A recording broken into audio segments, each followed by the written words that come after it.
రెండవ కీర్తన.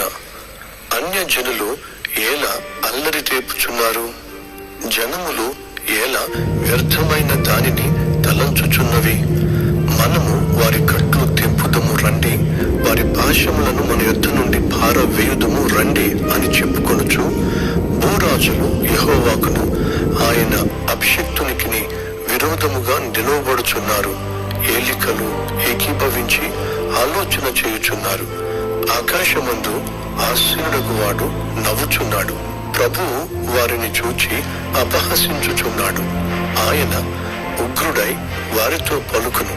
ప్రచండ కోపము చేత వారిని తల్లడింప చేయును.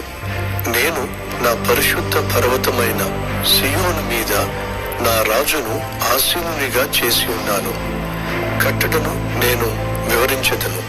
యెహోవా నాకు ఇలాగు సెలవిచ్చెను. నీవు నా కుమారుడు, నేడు నిన్ను కని ఉన్నాను.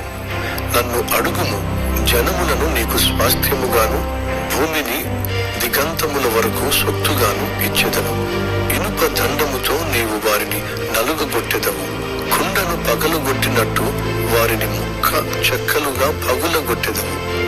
కాబట్టి రాజులారా వివేకులై ఉండుడి, భూపతులారా బోధ నొందుడి. భయభక్తులు కలిగి యెహోవాను సేవించుడి. గడగడ వణుకుచు సంతోషించుడి. ఆయన కోపము త్వరగా రగులుకొనును. కుమారుణ్ణి ముద్దు పెట్టుకొనుడి, లేని ఎడల ఆయన కోపించును. అప్పుడు మీరు త్రోవ తప్పి నశించెదరు. ఆయనను ఆశ్రయించు వారందరూ ధన్యులు.